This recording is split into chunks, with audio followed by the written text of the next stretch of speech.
আঁকা বাঁকা শুকনো কতকগুলো কাঠের কঙ্কাল শূন্যের দিকে এলোমেলো তুলে দেওয়া, রুক্ষ হৃষ্ট রিক্ত জীর্ণ।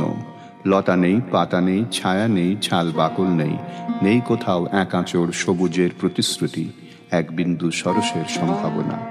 ওই পথ দিয়ে জরুরি দরকারে যাচ্ছিলাম ট্যাক্সি করে। ড্রাইভার বললে ওদিকে যাব না, দেখছেন না ছন্ন ছাড়া কটা বেকার ছোকরা রাস্তার মাঝখানে দাঁড়িয়ে আড্ডা দিচ্ছে, চোঙা প্যান্ট, চোখা জুতো, রোখা মেজাজ, ঠোকা কপাল।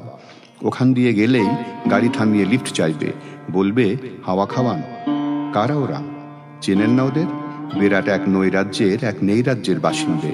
ওদের কিছু নেই, ফিট নেই, ভিত নেই, রীতি নেই, নীতি নেই, আইন কানুন নেই, বিনয় নেই, ভদ্রতা নেই, শ্লীলতার শালীনতা নেই। ঘেসবেন না ওদের কাছে। কেন নেই? ওরা যে নেই রাজ্যের বাসিন্দে। ওদের জন্যে কলেজে সিট নেই, অফিসে চাকরি নেই, কারখানায় কাজ নেই, ট্রামে বাসে জায়গা নেই, মেলায় খেলায় টিকিট নেই, হাসপাতালে বেড নেই, বাড়িতে ঘর নেই, খেলবার মাঠ নেই, অনুসরণ করার নেতা নেই, প্রেরণা জাগানো প্রেম নেই। ওদের জন্যে সম্ভাষণে কারু দরদ নেই। ঘরে বাইরে উদাহরণ যা আছে তা ক্ষুধা হরণের সুধা খরণের উদাহরণ নয়, তা সুধা হরণের ক্ষুধা ভরণের উদাহরণ। শুধু নিজের দিকে ঝোল টানা। এক ছিল মধ্যবিত্ত বাড়ির এক চিলতে ফালতু একটু রক, তাও দিয়েছে লোপাট করে। তাই এখন এসে দাঁড়িয়েছে সড়কের মাঝখানে। কোত্থেকে আসছে সেই অতীতের স্মৃতি নেই, কোথায় দাঁড়িয়ে আছে সেই বর্তমানের গতি নেই, কোথায় চলেছে নেই সেই ভবিষ্যতের ঠিকানা। সেছিন ক্ষেত, মণিহীন চোখ, চোখহীন মুখ, একটা স্ফুলিঙ্গহীন ভিজে বারুদের স্তূপ। আমি বললুম, না আমি ওখান দিয়ে যাব, ওখান দিয়ে আমার শর্টকাট। ওদের কাছাকাছি হতেই মুখ বাড়িয়ে জিজ্ঞেস করলুম, তোমাদের ট্যাক্সি লাগবে, লিফট চাই? আরে এই তো ট্যাক্সি, এই তো ট্যাক্সি। লে হালুয়া সোল্লাসে চিৎকার করে উঠল ওরা, সিটি দিয়ে উঠল। পেয়ে গেছি, পেয়ে গেছি, চল পানসি বেলঘরিয়া। তিনটে ছোকরা উঠে পড়ল গাড়িতে। কতদূর যাবে? এই কাছেই, ওই দেখতে পাচ্ছেন না ভিড়। সিনেমা না, জলসা না, না কোনো ফিল্মি তারকার অভ্যর্থনা। একটা নিরীহ লোক গাড়ি চাপা পড়েছে, চাপা দিয়ে গাড়িটা উধাও।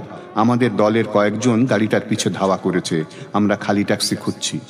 কে সে লোক? কে চাপা পড়েছে? এক বেওয়ারিশ ভিখিরি, রক্তে মাংসে দলা পাকিয়ে গিয়েছে। ওর কেউ নেই, কিছু নেই।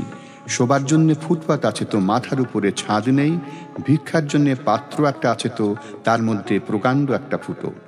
রক্তে মাখামাখি দলা পাকানো সেই ভিখিরিকে ওরা পাজা কোলে করে ট্যাক্সির মধ্যে তুলে নিল। চেঁচিয়ে উঠল সমস্বরে, আনন্দে ঝঙ্কৃত হয়ে, প্রাণ আছে, এখনো প্রাণ আছে। রক্তের দাগ থেকে আমার ভব্যতা ও শালীনতাকে বাঁচাতে গিয়ে আমি নেমে পড়লুম তাড়াতাড়ি। তারপর সহসা শহরের সমস্ত কর্কশে কঠিনে, সিমেন্টে, কংক্রিটে, ইটে, কাঠে, পিঠে, পাথরে, দেয়ালে দেয়ালে বেজে উঠল এক দুর্বার উচ্চারণ, এক প্রত্যয়ের তপ্ত শঙ্খধ্বনি। প্রাণ আছে, প্রাণ আছে, প্রাণ থাকলে স্থান আছে, মান আছে, সমস্ত বাধা নিষেধের বাইরেও আছে অস্তিত্বের অধিকার। ফিরে আসতেই দেখি সেই শুকনো গাছের বৈরাগ্য বিদীর্ণ করে বেরিয়ে পড়েছে হাজার হাজার সোনালি কচি পাতা, মর্মরিত হচ্ছে বাতাসে। দেখতে দেখতে গুচ্ছে গুচ্ছেই উথলে উঠেছে ফুল, ঢেলে দিয়েছে বুকের সুগন্ধ। উড়ে এসেছে রং বেরঙের পাখি, শুরু করেছে কলকণ্ঠের কাকলি। ধীরে ধীরে ঘন পত্রপুঞ্জে ফেলেছে দীর্ঘ ছায়া, যেন কোন শ্যামল আত্মীয়তা। অবিশ্বাস্য চোখে চেয়ে দেখলুম কঠোরের প্রচ্ছন্নে মাধুর্যের বিস্তীর্ণ আয়োজন। প্রাণ আছে, প্রাণ আছে, শুধু প্রাণী এক আশ্চর্য সম্পদ, এক ক্ষমাহীন আশা, এক মৃত্যুহীন মর্যাদা।